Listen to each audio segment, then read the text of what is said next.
Quiero presentar a Emilio González Ferrín, también querido amigo, porque todo esto es como las redes del 98, ¿no? Porque no hicieron redes. Vivieron todos, es una invención la generación del 98 para explicar un momento. Pero sí es verdad que la del 27 sí que tuvo unas redes de amistad. La residencia de estudiantes fue un lugar fundamental para eso, evidentemente, y Madrid, el Madrid de la época. Ahora, gracias al Internet, gracias al periodo democrático que tenemos, gracias al régimen del 78, pero bueno, es lo que hay y a mí me parece estupendo, pues hemos podido ir haciendo y acumulando una serie de capas del conocimiento. Emilio González Ferrín lo conozco igualmente, viejo amigo de hace años. Es profesor de estudios árabes de la Universidad de Sevilla. Es muy conocido porque ha desarrollado un trabajo también de difusión mediática de su conocimiento. Especialmente pues señalaré sus obras primeras que dedicó al Corán y al conocimiento descendido, y luego lo que le hizo finalmente entrar en el debate fue su obra Historia General de Al-Ándalus, que yo sé, porque lo ha manifestado muchas veces, que él no le puso el título, sino que era otro y finalmente quedó con este que era más comercial. El caso es que a partir de ahí y de la defensa también que hizo de Ignacio Olaue, un personaje muy singular, que escribió aquel libro Los árabes no invadieron España o la Revolución Islámica, actualizó ese debate y bueno, lo convirtió en un leitmotiv que nos lleva hasta el día de hoy. Si en España hubo invasión o hubo. Y eso irá con el pensamiento de Américo Castro y también con la refutación de Sánchez Albornoz. Ulteriormente yo tuve el privilegio de presentarle aquí en Granada su libro Cuando fuimos árabes, también muy provocador, como todo lo que hace, y con una gran erudición y brillantez. Pues, querido Emilio, tienes la palabra para desarrollar tus ideas a continuación en este pequeño pero selecto auditorio. Pues muchas gracias. La verdad que ahora que estoy hablando aquí desde FEZ, esta tarde presento una conferencia que empieza precisamente con un refrán en árabe que dice exactamente eso, que pregunta por el compañero antes que por el viaje y por el vecino antes que por la casa. Por lo tanto, estar en este petit comité realmente es glorioso, ¿no?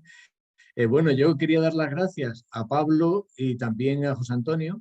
Es un placer conocer al resto de los participantes, que algunos de ellos no nos conocíamos personalmente, pero sí de leídas. Creo que Pablo se ha convertido en un motor adicional impresionante de todo este artilugio, podemos llamar, que sería los estudios neocastrianos en España, y yo estoy ahí al quite y a subirme al carro en cualquier momento, porque realmente ese es el idioma en el que me apetece hablar el resto de mi vida intelectual, ¿no? Y a José Antonio González Alcantú, pues qué decir, ¿no? Siempre estoy siguiendo, leyéndole. Estoy ahora mismo con un pie en la tumba porque tenemos un libro a medias que la pandemia dejó sin presupuesto, por esas cosas de que si no se gastaba un año se perdía para el siguiente, y precisamente estos días estoy consiguiendo que el Cervantes me dé el último dinero que necesito, y yo creo que la semana que viene nos metemos en máquinas. Es una cosa sobre Ibn Khaldun que tiene también, como todo está relacionado, tiene que ver mucho con la filosofía de la historia. Por lo tanto, verá la luz y tendré la excusa de aparecer por Granada con una caja para todos vosotros, ¿no?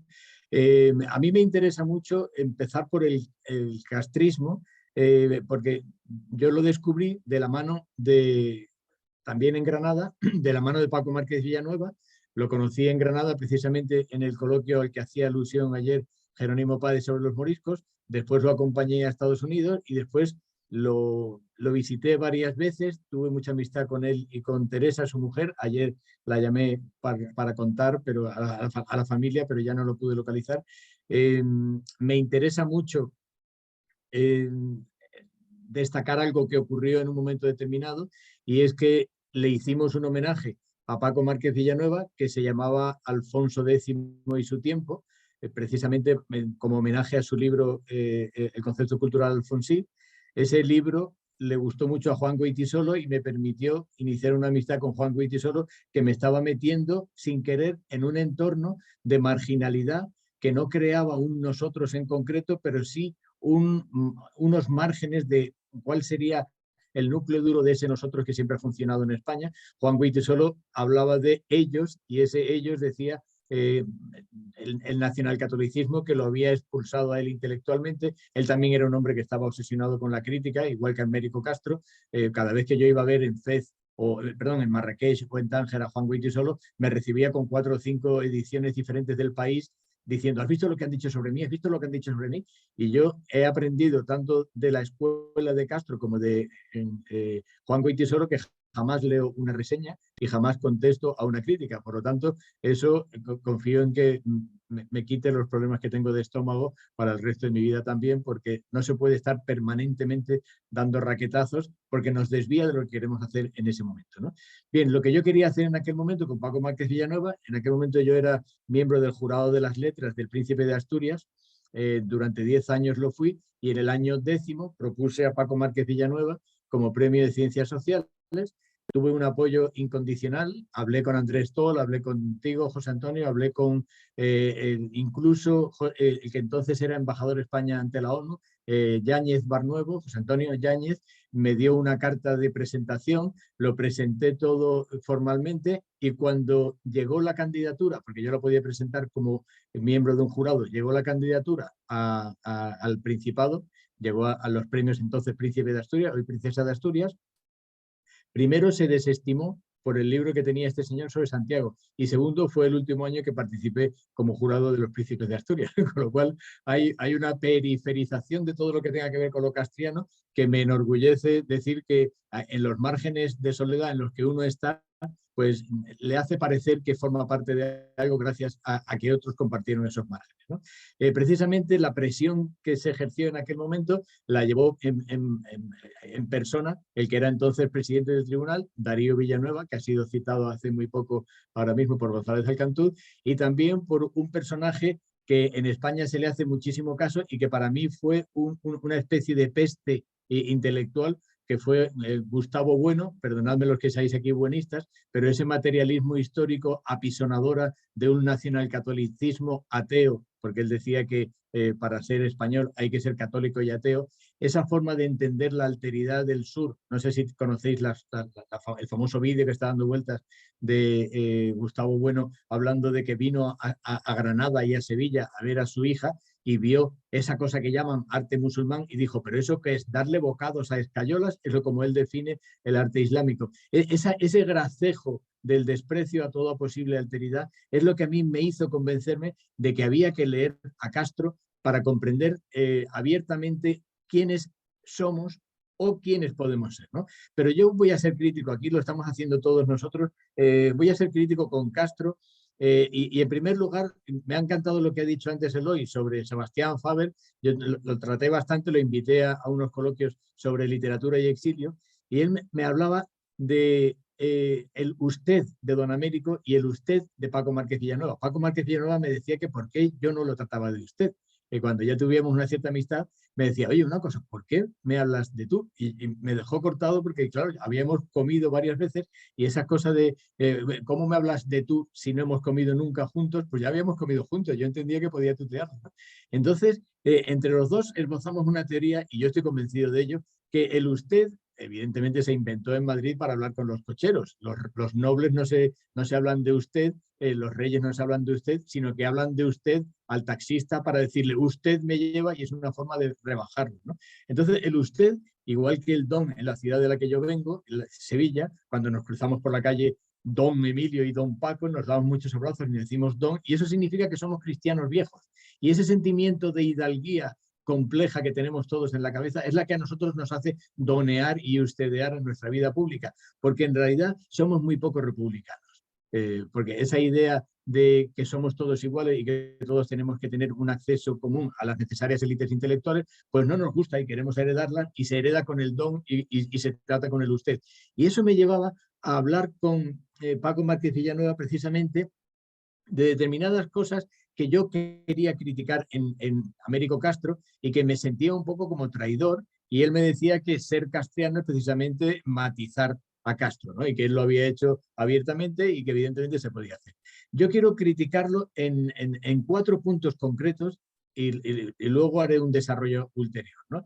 En primer lugar, quiero plantear que yo soy completamente antiesencialista. Yo no creo en la historia como continuidad, yo no creo en la historia del pueblo judío, todo eso son relatos, y a mí eso me gusta mucho marcarlo así. Yo no creo que el policía israelí que un día me dio a mí un tortazo por la calle porque llevaba yo una maquetita de la cúpula de la roca, no creo que ese señor herede el dolor y el sufrimiento del holocausto, y que todo eso es una narrativa política y politizada que nos está creando una enfermedad social que se puede convertir en una nueva guerra mundial de identidades colectivas, ¿no? Es el absurdo de que yo, porque me convierta en una religión, heredo qué sé yo, me convierto al cristianismo y yo soy el nuevo Bizancio en Oriente Medio. Pues todas esas cosas funcionan muy bien en las series de televisión, pero en la realidad intelectual no pueden, no deben funcionar, porque nosotros somos hijos de nuestro tiempo. Y el ucraniano de hoy, la idea que tenga de Rusia, tiene que ser la que le está dando su propio presente, y no tiene nada que ver que tenga que odiar ahora a Dostoyevsky o a Pushkin simplemente porque le están bombardeando los que hablan su misma lengua. Pero eso es muy difícil marcarlo hoy día porque estamos obsesionados con las identidades verticales. Y a mí me parece que ahí hay un fallo en Castro, ¿no? La abrazadera de mi crítica en 4 puntos es que cuando yo le explico a mis hijos, porque hace poco hemos estado hablando sobre la filosofía, la diferencia entre Platón y Aristóteles, la gracia con que se explica es muy ilustrativa. Para Platón, el caballo tiene 4 patas para correr. Y para Aristóteles, el caballo corre porque tiene 4 patas. Bien, en esas 2 interpretaciones del mundo está englobado el esencialismo o el circunstancialismo al que yo me quiero referir, que unido al carácter imprescindible de lo local, pues a mí me hacen que vea como una sonrisa intelectual lo que Pablo y lo que José Antonio están hablando ahora sobre un iberismo, porque es localizar una idea concreta que hace mucho por aquella vieja idea de que debemos pensar globalmente y actuar localmente. Bien, pues en esa idea de que es la circunstancia la que crea la acción, siempre hay una causa explicable, en ese aristotelismo intelectual, yo diría que Castro hereda esa idea del Volk y del esencialismo de Alemania, una idea que por supuesto va a participar también de ella Ortega, no digamos ya Maraval en toda su historia de España, está marcando abiertamente un visigotismo genético, simplemente pues porque hay una mitificación del centro de Europa, en ese caso Alemania, y luego posteriormente problematizado por lo que haría Alemania después con tanto esencialismo, ¿no? El segundo punto lo destacó ayer Pablo González Velasco, que a mí me abrió los ojos precisamente a algo que yo siempre he pensado. Claro, es la guerra civil la que le hace preguntar a Castro por qué somos así. Y esa idea de haber vivido una guerra civil y de un preguntarse por qué somos así, tiene la segunda parte de ¿lo habremos sido siempre? Y ahí es donde surge la correlación del Volk con la pregunta 2, que tiene una relación directa con la tercera reacción en ese movimiento aristotélico de que ya que tenemos 4 patas nos ponemos a correr. Américo Castro visita Marruecos en unas misiones incluso de grabaciones y de ocupaciones lingüísticas y se aterra, en sus cartas se aterra por el olor de determinados rincones en Marruecos, por el horror de una señora que le coge la mano y la nota fría y entonces tiene una especie de reacción alérgica interior a un reconocimiento científico de que hemos sido cosas muy diferentes y un reconocimiento personal de una pregunta problemática de ¿seré yo esto también de alguna manera? Y ahí está el problema del esencialismo en Américo Castro. Hay que entender racionalmente que la casta del Islam, vamos a llamarla así, a mí no me gusta, pero la musulmanidad tiene que ver con nuestro propio devenir histórico. Los españoles y España somos lo mismo, pero de alguna manera no me gusta y ahí mantengo, yo lo relacionaría con lo que ha citado Gómez Pellón antes sobre la 4ª casta indigenista. Pues es que a lo mejor, incluso reconociendo lo que somos, no nos gusta lo que somos, ¿no? Bien, pues la 4ª circunstancia que le lleva a ser lo que es y a escribir como escribe, es algo que un colega nuestro, Ryan Speech, de la Universidad de Michigan, ha citado profusamente, pero no somos capaces de encontrar el documento que lo demuestre. Américo Castro está en Princeton exactamente en el mismo momento y en el mismo departamento que está Auerbach perfilando las últimas páginas de su Mimesis. Y la idea del relato en Américo Castro, si uno lee a Auerbach, está participando de esas lecturas y de ese ambiente que hay en aquel momento en Princeton. Por lo tanto, si la pregunta de qué somos, por qué somos así, se la hace la guerra civil, la pregunta problemática de verdad esto forma parte de mi historia se la hace Marruecos, la respuesta de cómo voy a desarrollar esto está en el relato de Auerbach, de la historia. Yo creo que se está adelantando a lo que después será la exageración posmoderna, pero como pregunta es interesante, a esa pregunta de superación del positivismo, de la modernidad y decir, señores, si es que las cosas son como las contamos, porque lo que estamos viendo ahora está bien, pero cómo vemos y relatamos lo que está en el pasado, dependemos de un punto de vista. Entonces a mí ese es el Castro que a mí me interesa precisamente por su idea esencialista. Bien, ha hablado antes también Gómez Pellón de Gumersindo Azcárate. Yo creo que hay un momento en el esencialismo hispano que convierte el pensamiento sobre nuestra propia historia, lo ha citado antes también José Antonio, esa idea de la colonización del poder, ¿no? El colonialismo más bien del poder. Hay un momento en que precisamente frente a Gumersindo Azcárate, en 1871, un señor muy relevante de la cultura española, Menéndez Pelayo, hace lo que se conoce como el Brindis del Retiro. Y en el Brindis del Retiro hay un repintar los blasones de la historia de España impresionante. Miren que, fijaos que Menéndez Pelayo ha accedido a la Real Academia Española hablando del pensamiento árabe español. Y ha hablado de Intufail y ha hablado de los judíos de España. Y sin embargo, en su guía de los heterodoxos españoles, pues está marcando unos márgenes y una centralidad. Pero sigue participando de que todo lo que se ha producido en España forma parte de lo español.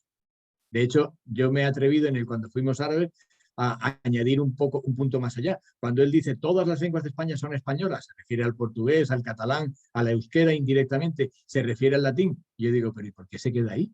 ¿Por qué no se refiere también al árabe? Esa es la pregunta que me hizo a mí responder él cuando fuimos árabes. Pues porque nos vale todo menos lo que no me gusta en este momento de Marruecos, lo que no me gusta en este momento de la televisión. Vamos a traerlo a nuestro día. Lo que no me gusta ahora mismo de Kabul.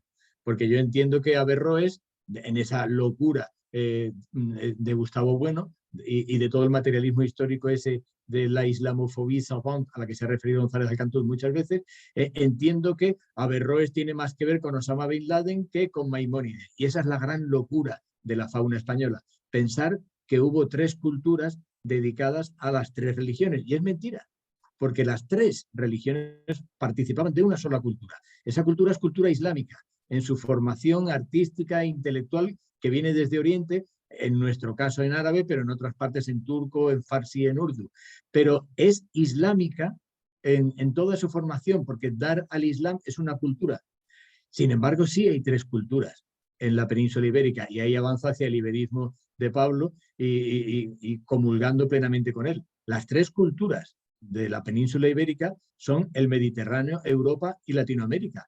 Y si sabemos vertebrar esas 3 bisagras de lo que realmente nos configura como territorio ibérico, entenderemos lo que ayer me decía, precisamente anteayer, me decía un colega cuando estábamos en Tánger, en el Museo de la Delegación Americana, que es magnífico y si no lo conocéis os lo recomiendo, cuando estábamos ante una maqueta preciosa de soldaditos pequeños sobre la batalla de los 3 reyes de Alcázar-Quibir, y decía este señor, este amigo mío, que es un sabio despistado, pero tiene unos pensamientos que deberíamos enmarcar, dice, ¿te das cuenta que de alguna manera la batalla de Alcázar-Quibir es la guerra civil del iberismo en su proyección natural norteafricana? Y digo, espérate que te lo grabo ahora mismo porque de ahí sale un libro, porque es muy interesante cómo ahí estábamos realmente viviendo todos la misma cultura y diciendo que éramos diferentes, que es lo que caracteriza precisamente a las guerras civiles. Bien, voy a avanzar muy abiertamente, muy rápidamente, porque me interesa mucho más el coloquio que que lo que yo pueda estar aquí rumiando, ¿no?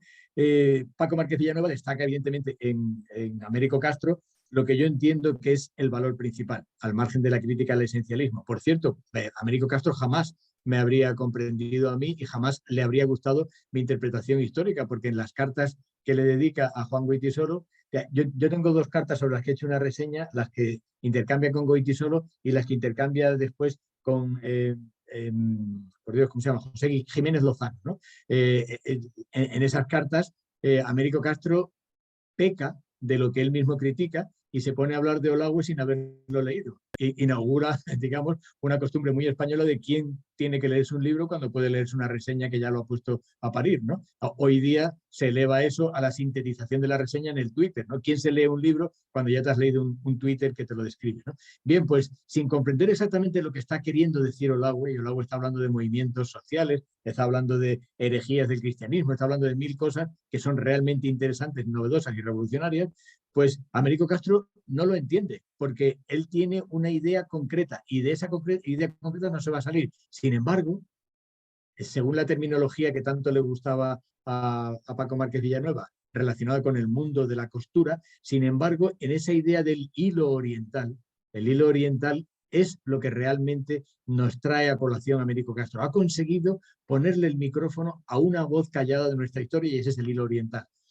En ese hilo oriental, a mí me interesa mucho hacer hincapié ahora mismo en el rechazo y en la compatibilidad del reconocimiento de un hilo oriental en una historia frente al esencialismo contemporáneo, ¿no? El otro día participaba yo en un acto muy izquierdoso en la casa de Blas Infante, que me enorgullecía de protagonizar en aquel momento, hablando precisamente sobre la memoria histórica, y yo decía, bueno, la memoria histórica, yo eso se lo he oído también a González Alcantuz, memoria histórica en sí mismo es absurdo, porque la memoria es caliente y la historia es fría, y entonces generar ese caldo a medias es una locura, la memoria histórica. Pero en cualquier caso, como cuando un concepto pasa a funcionar semánticamente, debemos aceptarlo, nosotros sabemos perfectamente lo que es la memoria histórica, y no te digo ya lo que significa una ley de memoria histórica, lo sabemos perfectamente. Pero ahora bien, decía yo el otro día, debemos saber que la ley de memoria histórica, o la memoria histórica en general, es el reconocimiento de lo que unos hicieron a otros, nunca lo que vosotros nos habéis hecho a nosotros. Sin embargo, estamos jugando a eso. Estamos jugando permanentemente a ese esencialismo de a mí me representa esta camiseta de las 3 culturas, a ti te representa la otra, por lo tanto somos completamente diferentes. Y yo lo ponía en relación con unos últimos escritos del israelí Amos Oz, que él hablaba de cómo curar a un fanático, tiene un libro magnífico, y él hablaba de la trampa de las identidades colectivas verticales, marcadas en el tiempo, frente a las identidades colectivas horizontales, marcadas en el presente. Y Amos Oz decía una cosa que yo creo que tenía mucha razón, ¿no? Decía, vale que Israel en su creación ha expulsado a muchos árabes, pero ha aceptado a muchos más. Bien, esa afirmación tiene un tinte político que puede ser rechazado, pero tiene un tinte cultural que es muy interesante. Y es que la mayor parte de los judíos que fueron a Israel eran judíos árabes. Hay una serie de televisión ahora magnífica, israelí, que se llama Valley of Tears, el Valle de Lágrimas, basada precisamente en la guerra del Yom Kippur del 73.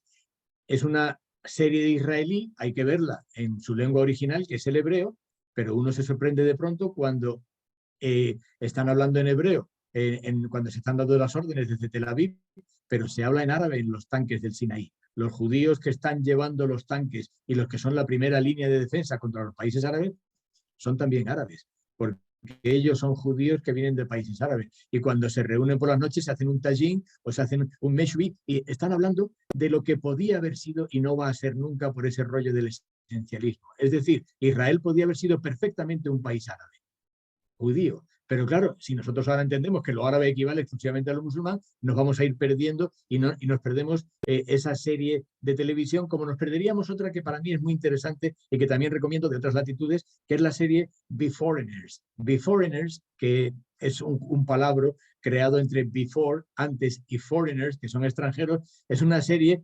graciosa, distópica, noruega, en la que en el primer capítulo resulta que en la bahía de Oslo empiezan a aparecer de pronto como si hubieran vuelto a la vida noruegos del pasado. Entonces tienes a Henrik Ibsen dando vueltas por las calles y también tienes a los vikingos hablando un noruego muy complejo, hay traductores y pasan 10 años y esa gente se ha asimilado a la cultura. Y cuando se ha asimilado a la cultura, en las paredes de Oslo no aparece la típica pintada ultraderechista Noruega para los noruegos que pintaríamos hoy día, sino que aparece la pintada Noruega para los noruegos de hoy. Ese juego que está haciendo ahí la serie The Foreigners es esencial para comprender la naturalidad de la búsqueda de la alteridad. Nosotros generamos una alteridad. La naturalidad, decían, creo que era José Antonio, decía antes esa profecía autocumplida de Huntington con la lucha de las civilizaciones, lo que puede ser un disparate intelectual en su momento, y el libro lo era absurdo pensar en un eje islamo-confuciano, pero es que hoy día vas a conseguir que eso sea verdad, porque la gente funciona por profecías autocumplidas, y cuando uno se viste de blanco, el otro automáticamente se viste de negro. Nosotros funcionamos muchas veces por simpatía, pero mucho también por antipatía. Funcionamos por simbiosis, pero mucho también por antibiosis. Por lo tanto, debemos aprender de los fallos esencialistas de Américo Castro lo que nosotros debemos superar, y es funcionar exclusivamente en las identidades del pasado, identidades exclusivas basadas en lo vertical. Se criticaba de Castro que veía judíos por todas partes.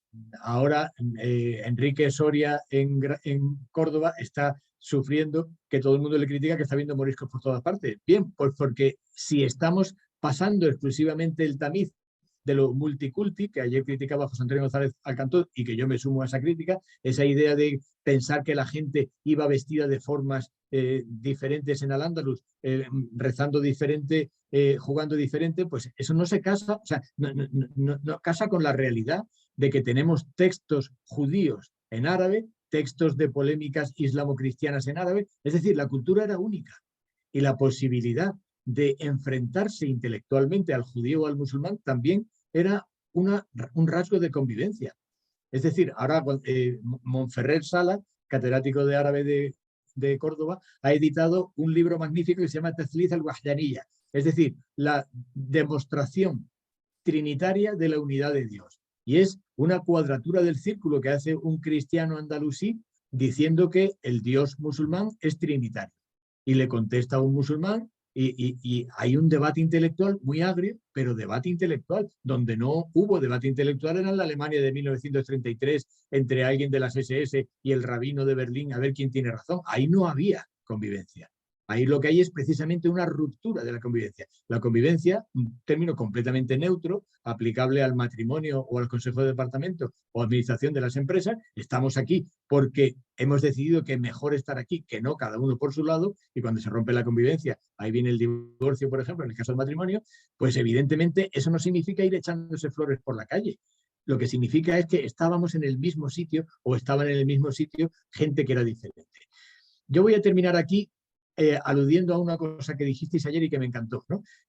Hablaba Pérez Tapia de Fernando Suárez, se habló también después, él mismo habló de Spinoza, ambos desde luego son para mí, curiosamente, emblemas de iberismo. Ambos acabaron su vida en Portugal, o por lo menos en el caso de Fernando Suárez, en el caso de Spinoza, fue el trampolín para llegar a Ámsterdam y ser ahí, como decía ayer muy sabiamente, doblemente marrano. Esa idea de un pensamiento sí se hereda, pero no la genética. Si nosotros partimos de que iberismo hace hincapié en estudiar todo lo que se ha hecho en la península ibérica, vamos a entenderlo. Pero ahí yo citaría, aludiendo a esa idea de la doble marranidad del pobre Spinoza, aludiría a un libro de un buen amigo mío, Robert Down, rabino de Vancouver, que se llama The Queer History of the World. Algo así como la historia loca del mundo, pero no en el sentido de aquella película de risa que había, sino cómo a lo largo de la historia a un colectivo determinado lo han machacado. Es decir, lo que era el morisco en un momento determinado, lo que es una comunidad gay en otro momento determinado en los años 70 en Nueva York, lo que es la comunidad negra en Estados Unidos, lo que es la mujer, las mujeres en determinados colectivos, heredan el sentido del marranismo, del queer history, de la gente que está en los márgenes. Pero eso no implica que la identidad no cambie de una generación a otra. Lo que cambia es que estamos siempre menospreciando una identidad, pero no que la identidad se mantenga en el tiempo. Y eso es la parte importante del libro de Robert Down, ¿no? Un libro que francamente es recomendable por algo que me comentaron, y con esto ya termino, porque a lo largo de la historia lo que muchas veces nos ha movido más es estar hartos de una identidad, provocar el sentido público de una identidad, pero el sentido privado de lo contrario.